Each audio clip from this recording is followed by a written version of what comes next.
So today we're gonna transform this into this. So stick with me. History deleted.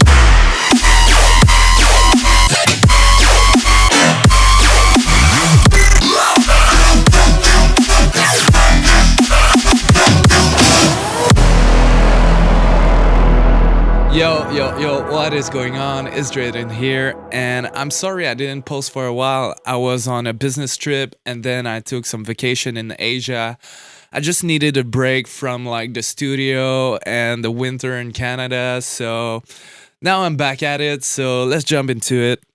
So I wanted to make this video to help you guys improve your sound design game because I mean, all of us have a ton of preset all around, like different VSTs, and those presets are a good starting point. But if you listen to your favorite producers, especially in the bass music scene, they all have that super unique sound design, right?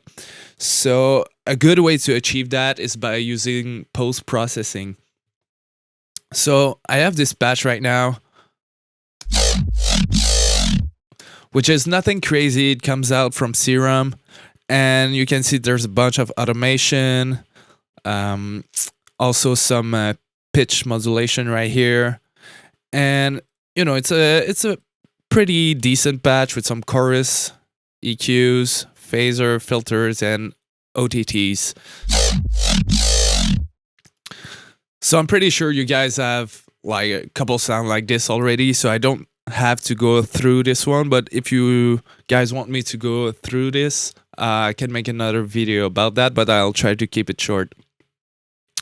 So you have your sound like this, and it sounds cool, but you know, it can use some love.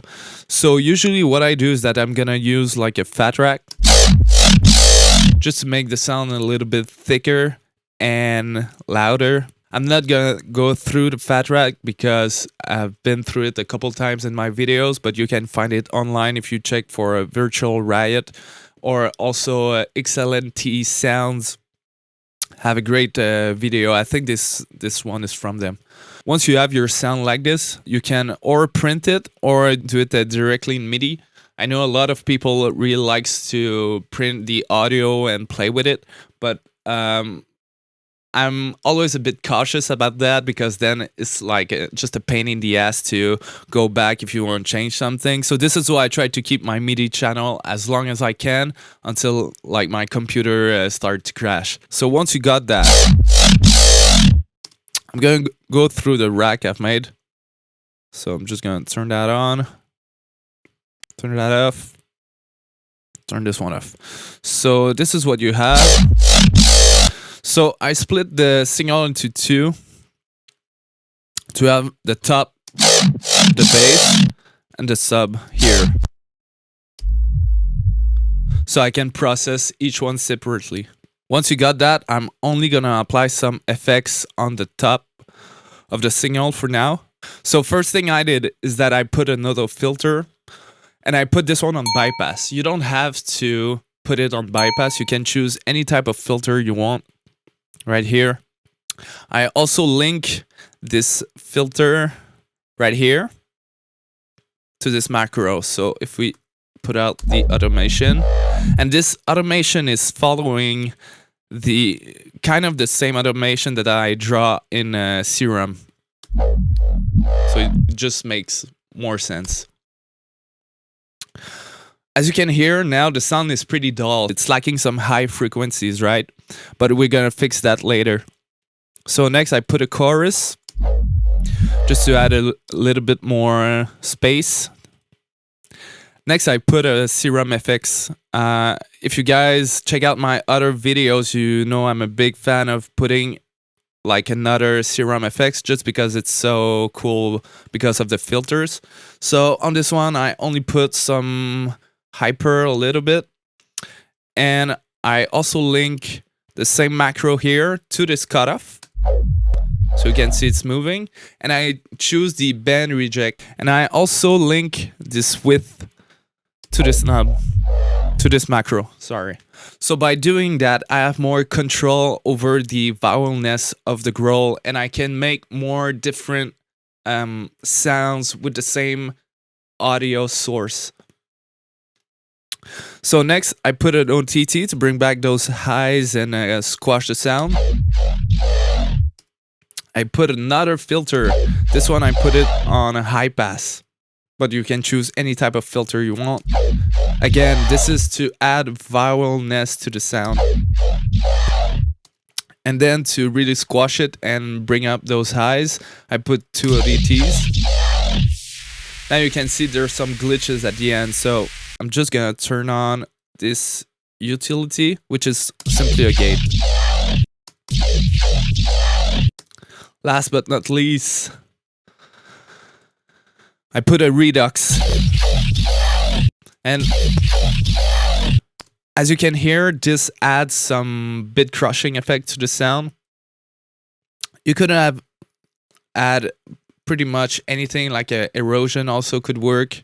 This is gonna bring out like the top frequencies. By top frequencies, I mean after 10K. And what I did for this redux is that I split the channel into 2. And when you click on that little chain button, it's gonna come up like this.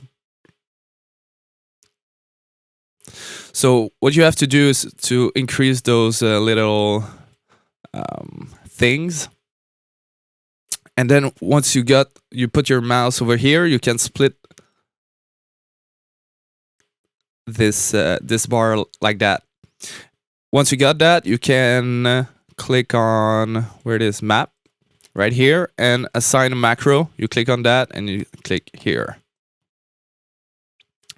So this is basically a dry wet knob right now. So this is the wet signal right here, and this is the dry. So I kept just a little bit of dry signal in it.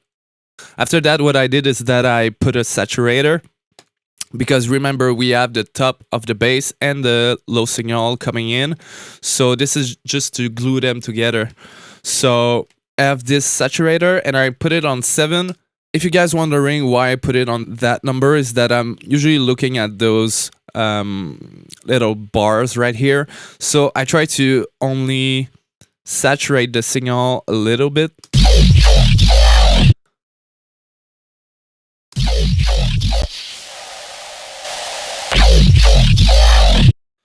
Usually that's what you want to do with those basses, but you know, sometimes you can get some crazy results also if you crank it all the way up. So really try to play around with that. Finally, I put a blue compressor right here to really squash the bass. And at the end of the chain, I put on an autopan, which is acting like a LFO.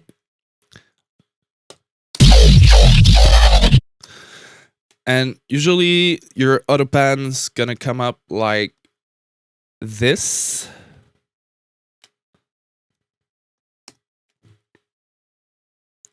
Something like that. So to make that wobbly effect, what you have to do is turn down the phase, turn the rate to about like 1/8 or 1/16, depending on your BPM. And I also automated this amount right here, which is the dry wet knob. So we started with this bass and we end up with this one. So thank you guys for watching. I hope you've learned something. If you have any requests or recommendation for the videos, let me know in the comment. I read and answer to each one of you. Also consider subscribing if you're new to the channel, and I'll see you next time. Peace.